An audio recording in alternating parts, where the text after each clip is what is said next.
साथियों नमस्कार, HD online शाला पर आपका हार्दिक स्वागत है।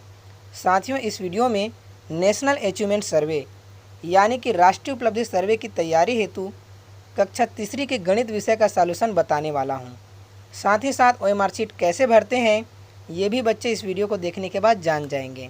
तो चलिए दोस्तों वीडियो को शुरू करते हैं। हमारा गणित का सेक्शन यहाँ से शुरू होता है प्रश्न नंबर 32 से। प्रश्न है विस्तारित रूप 200 धन 70 धन 9 का मान बताइए।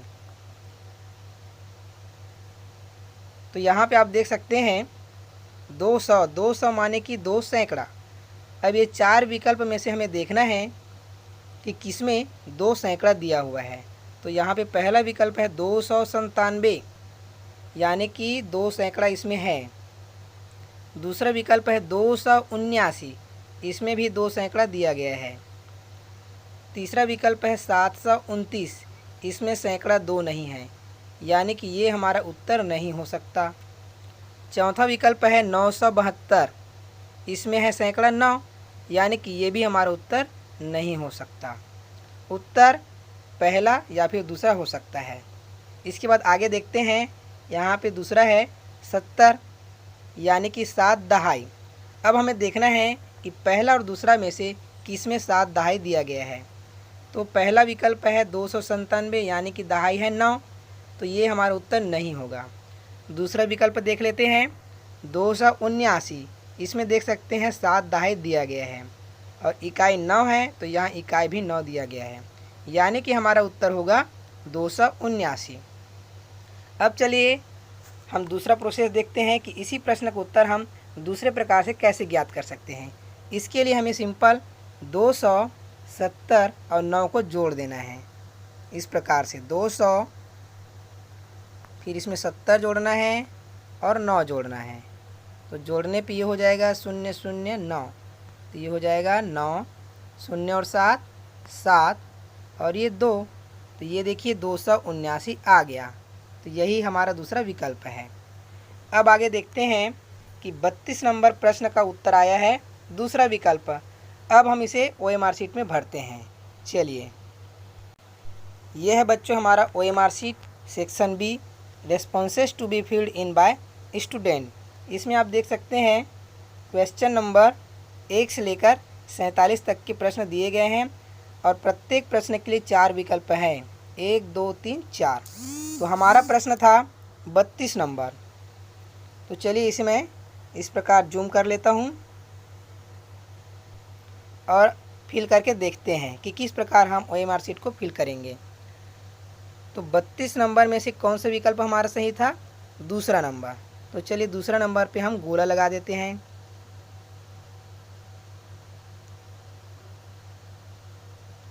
ये इस तरह हमें इसे पूर्ण रूप से फिल कर देना है। किसी भी प्रश्न में हमें डबल गोला बिल्कुल भी नहीं लगाना है। यदि हम डबल गोला लगा देते हैं तो ये प्रश्न आपका सही नहीं माना जाएगा, ये उत्तर मतलब आपका गलत हो जाएगा। इसलिए डबल गोला तो बिल्कुल लगाना ही नहीं है, या फिर इस प्रकार आधा गोला भी नहीं लगाना है। ये इस तरह से पूर्ण गोला ही आपको लगाना है, तभी उत्तर सही माना जाएगा। तो ये हो गया हमारा 32 नंबर का प्रश्न हल। चलिए अब आगे देखते हैं। प्रश्न 33 है, यदि 5 पेनों का मूल्य 50 रुपया है तो एक पेन का मूल्य कितना होगा?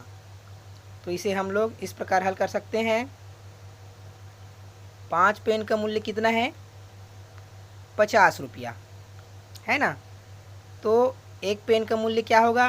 तो एक पेन का मूल्य ज्ञात करने के लिए हमें ये जो 50 है इसे 5 से भाग दे देना है। तो 50 को 5 से भाग देने पर कितना आएगा? 5 दहाम 50। इसको काट देना है। ये देखिए आ गया 0 0। हमारा उत्तर आ जाएगा यहाँ पे 10। तो एक पेन का मूल्य क्या होगा? 10। कौन सा विकल्प है? तीसरा विकल्प, है ना। तो हमें 33 का तीसरा नंबर पे गोला लगाना है। तो चलिए ओएमआर शीट को ओपन कर लेते हैं। ये है प्रश्न नंबर 33 और हमें तीसरा नंबर पे गोला लगाना है। तो चलिए बच्चों, यहाँ पे हम इसे पूर्ण रूप से फिल कर देते हैं, ये इस तरह से। इस प्रकार हमारे प्रश्न 2 बन गए। चलिए अब नेक्स्ट प्रश्न 34 नंबर देखते हैं। यहाँ पे प्रश्न क्रमांक गलत दे दिया गया है, 33 नंबर ही। आयताकार कागज का एक कोना यदि तिरछे से काट दिया जाए तो आयताकार कागज पर कोनों व किनारों की संख्या होगी। मान लीजिए एक आयताकार कागज इस प्रकार से है। अब इसमें से एक कोना यदि तिरछे से काट दिया जाए, इस प्रकार काट दिया जाए, है ना, तो देखिए यहाँ इस पार्ट को मैं मिटा देता हूँ। ये मैंने मिटा दिया। अब यहाँ पे आप देखिए कोनों व किनारों की संख्या क्या होगी। तो ये देखिए, एक कोना, 2, 3, 4 और 5 कोना, टोटल 5 कोना हो गया। और किनारे कितने हो गए, ये भी 1, 2, 3, 4 और 5, यानी कि 5 कोना और 5 किनारे। तो इसमें से कौन सा विकल्प आ जाएगा? पहला में है 4 कोने 4 किनारे, ये नहीं होगा। दूसरा है 4 कोने 5 किनारे, ये भी नहीं होगा। तीसरा है 5 कोने 6 किनारे, ये भी नहीं। चौथा देख सकते हैं 5 कोने 5 किनारे। तो हमारा उत्तर होगा चौथा नंबर। तो पिछले जो 2 प्रश्न बताया था उसमें कैसे मैंने गोला भर के आपको बताया था OMR शीट में, सेम इसमें भी हमें गोला लगाना है। नेक्स्ट है खाली स्थान को अनुकूल संख्या से भरें। तो यहाँ पे देख सकते हैं नंबर है 74, 70, 66, 62, फिर खाली स्थान 54। तो यहाँ पे ध्यान से देखने पे देखिए, पहले था नंबर 74, फिर 74 में के बाद क्या आया 70, यानी कि 4 कम हो गया है ना। फिर 70 में 4 कम किए तो क्या आया 66। इसी प्रकार 66 में 4 कम किए तो 62, और 62 में 4 कम करेंगे तो क्या आएगा, 62 में 4 कम करेंगे तो आ जाएगा 58। इस प्रकार यहाँ खाली स्थान में आ जाएगा 58। और हमारा कौन सा विकल्प सही होगा, ये पहला नंबर ही। तो हमें प्रश्न 34 के पहला नंबर में गोला लगाना है। इसी प्रकार चलिए नेक्स्ट प्रश्न देखते हैं। प्रश्न 35 है, 3/4 का गणितीय रूप होगा। 3/4 का गणितीय रूप क्या होगा? जैसे कि मान लीजिए एक इस प्रकार आयत है और इसमें हम 4 भाग कर देते हैं। ये हुआ 4 भाग, 3/4, यानी कि 3 भाग को रंगीन कर देते हैं इस प्रकार से, है ना। तो इसका भिन्न रूप क्या होगा, 3/4, और इस 3/4 को ही हम 3/4 कहते हैं। यानी कि हमारा कौन से विकल्प सही हो जाएगा, ये दूसरा नंबर, ये है 3/4। इसको पढ़ने से भी पता चल जाता है 3/4, यानी कि 3 और ये 4, 3/4। ये जो तीसरा है इसको 1/3 है, इसे हम बोलते हैं 1/3। इसी प्रकार यह 1/4, तो इसका सही उत्तर हो जाएगा 3/4। चलिए अब नेक्स्ट प्रश्न देखते हैं। अगला प्रश्न है, आपके पास 50 ग्राम मटर, 200 ग्राम टमाटर, 500 ग्राम आलू और 1 किलोग्राम बैंगन है, तो सब्जियों का कुल वजन होगा। तो चलिए हम इसे लिख करके देखते हैं। 50 ग्राम, तो 50 ग्राम को हम लिखेंगे 50 जी, ये इस तरह से। तो कुल वजन के लिए हमें धन लिखना पड़ेगा बीच में, तो यहाँ पे चलिए धन लिख लेते हैं। फिर है 200 ग्राम मटर, तो यहाँ पे मैं लिखूँगा 200 ग्राम के लिए जी। फिर है 500 ग्राम आलू, तो फिर से हमें धन लगाना है। 500 ग्राम आलू, तो ये 500 जी। फिर है 1 किलोग्राम बैगन, तो 1 किलोग्राम के लिए हम लिखेंगे 1 केजी। अब इसमें से आपको उत्तर का चयन करना है, तो आप देख सकते हैं पहला उत्तर हमारा सही है, 50 जी धन 200 जी धन 500 जी धन 1 केजी। तो ये 36 का उत्तर हो जाएगा पहला नंबर। नेक्स्ट प्रश्न है, गेंद जैसी आकृति का विकल्प है। गेंद जैसी मतलब गोल। पहला उत्तर देखिए, नारंगी गोल होता है, सेव गोल होता है, लेकिन केला गोल नहीं होता है, तो ये हमारा उत्तर नहीं होगा। दूसरा है, सेव गोल होता है, केला गोल नहीं होता है, तरबूज गोल होता है, तो ये भी सही उत्तर नहीं होगा, क्योंकि तीनों विकल्प में से यहाँ पे 3 फल दिए हुए हैं, तीनों के तीनों फल गोल होना चाहिए, तभी हम गेंद जैसी आकृति उसे कहेंगे। तीसरा है, तरबूज, नारंगी, सेव, इसमें से तीनों ही गेंद जैसी आकृति जैसी होती है, तो ये होगा हमारा सही विकल्प, क्योंकि इसमें भी केला, सेव, नारंगी दे दिया गया है और केला गोल नहीं होता है। इस प्रकार इस प्रश्न का सही उत्तर होगा तीसरा नंबर। प्रश्न नंबर 38 है, निम्न जोड़ों में से सबसे भारी को पहचानो। पहला विकल्प है चूहा बिल्ली, दूसरा है हाथी घोड़ा, तीसरा है हिरण खरगोश और चौथा है चींटी काकरोच। तो चींटी बहुत छोटी होती है, काकरोच भी छोटा सा होता है, तो ये ज़्यादा वजनी नहीं होता है, ये इसलिए ये सही विकल्प नहीं होगा। फिर है चूहा बिल्ली। चूहा बिल्ली भी यहाँ पे जो विकल्प दिए गए हैं इसके अनुसार से ये हल्के होते हैं। हिरण खरगोश, हिरण तो भारी होता है पर खरगोश हल्का होता है। यहाँ पे दूसरा विकल्प हमारा सही होगा, क्योंकि हाथी और घोड़ा दोनों ही वजनी हैं, इसलिए ये हमारा सही उत्तर हो जाएगा।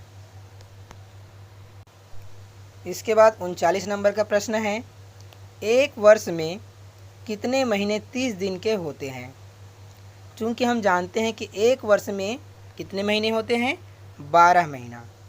तो चलिए देखते हैं, जनवरी, जनवरी कितने दिन का होता है, ये होता है बच्चों 31 दिन का। फरवरी, फरवरी होता है 28 और 29 दिन का, है ना। इसके बाद मार्च, मार्च होता है 31 दिन का। फिर है अप्रैल, अप्रैल होता है हमारा 30 दिन का। तो चलिए अप्रैल के लिए मैं 1 लिख देता हूँ। इसी प्रकार मई, मई होता है 31 दिन का।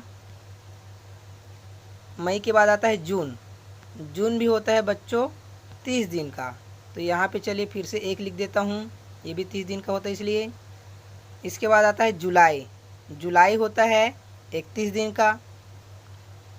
जुलाई के बाद अगस्त, अगस्त भी 31 दिन का होता है।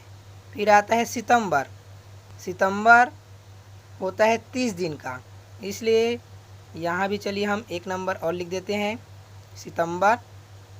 सितंबर के बाद अक्टूबर, अक्टूबर भी होता है 31 दिन का। अक्टूबर के बाद नवंबर, नवंबर होता है 30 दिन का। तो यहाँ फिर से मैं 1 लिख दिया।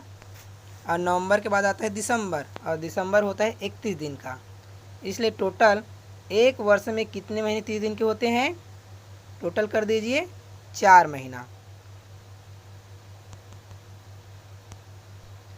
तो चलिए यहाँ पे सही विकल्प हो जाएगा हमारा, पहला 5 है, दूसरा 6, तीसरा 7, चौथा 4।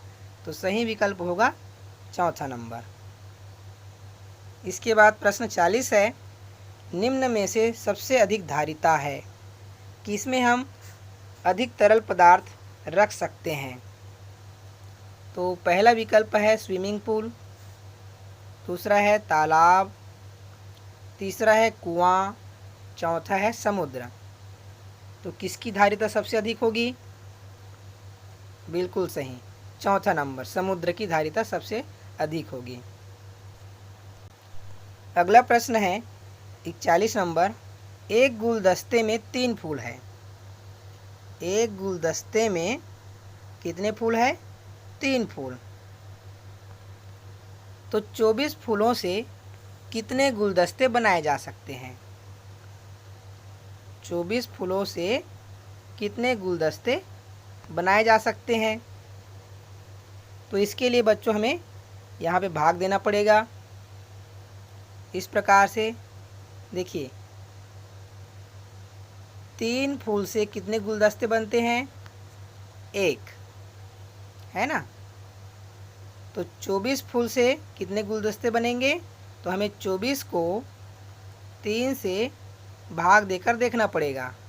तो ये आ जाएगा 3 अट्ठे 24, यानी कि हमारा सही उत्तर होगा 8। तो इसमें से सही विकल्प कौन सा हो जाएगा? पहला है 12, दूसरा 8, तो ये हो जाएगा हमारा सही उत्तर।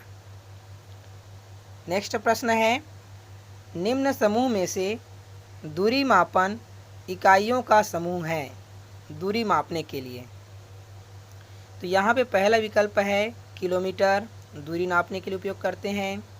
अंगुली, अंगुल, कदम, इन तीनों का ही उपयोग हम दूरी मापने के लिए करते हैं। दूसरा विकल्प है किलोग्राम, इससे हम वज़न तौलते हैं।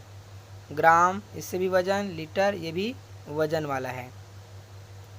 तीसरा है कदम, अंगुल, बालिस्त, इससे हम कदम से तो दूरी नापते हैं, अंगुल से भी दूरी मापते हैं, लेकिन बालिस्त से नहीं मापते। फिर है सेंटीमीटर, मीटर, किलोमीटर। तो यहाँ पे दूरी मापन इकाई, तो दूरी मापन इकाई, दूरी तो इसमें भी नापते हैं, इसमें भी नापते हैं, लेकिन इकाई होगा ये वाला, सेंटीमीटर, मीटर, किलोमीटर, ये हमारी दूरी मापने की इकाई है। और ये है परंपरागत, तो इसमें से ये समूह है, तो ये समूह वाला लेना है, सेंटीमीटर, मीटर और किलोमीटर। तो ये चौथा उत्तर हमारा सही हो जाएगा।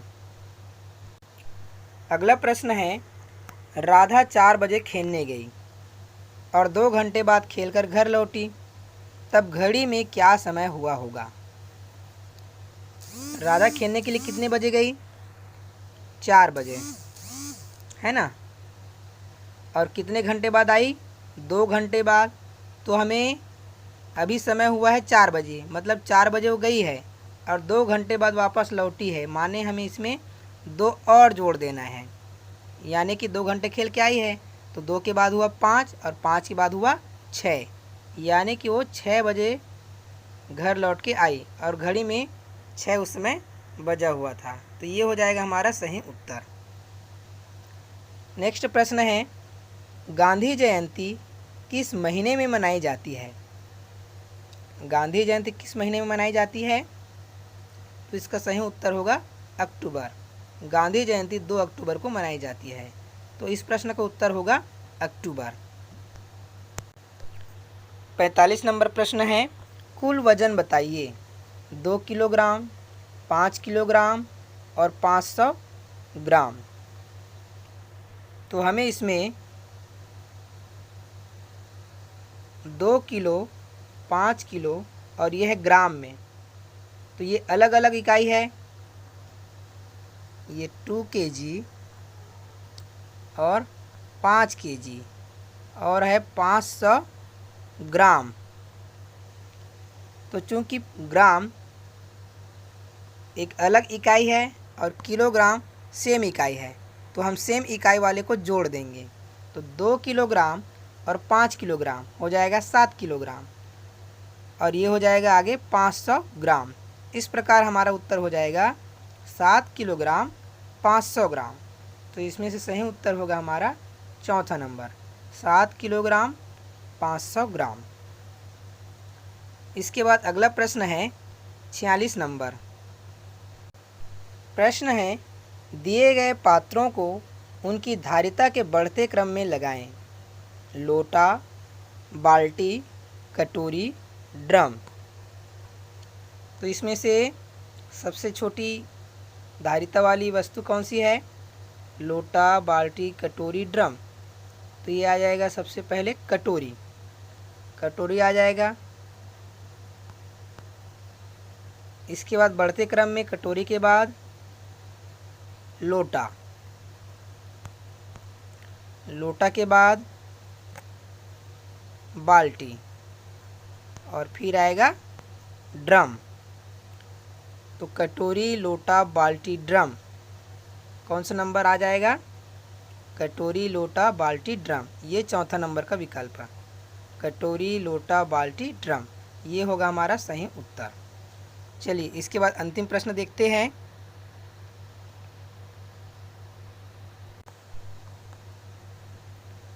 चार 4,454 को अंकों में कैसे लिखेंगे? 4,000, तो इसे हम इस प्रकार लिख सकते हैं 4,454। इस प्रकार हमारा उत्तर क्या हो जाएगा? 4, 4, 5, 4, 4,454। तो इसमें से कौन सा विकल्प हो जाएगा सही? ये वाला दूसरा नंबर 4,454। तो इस प्रकार गणित के प्रश्न को हल करके OMR शीट में फिल करना है। साथियों, आगे आने वाली वीडियो में आपको कक्षा 5वीं, 8वीं और 10वीं के प्रश्नों को भी हल करके बताऊंगा। तो आज की इस वीडियो में बस इतना ही। धन्यवाद।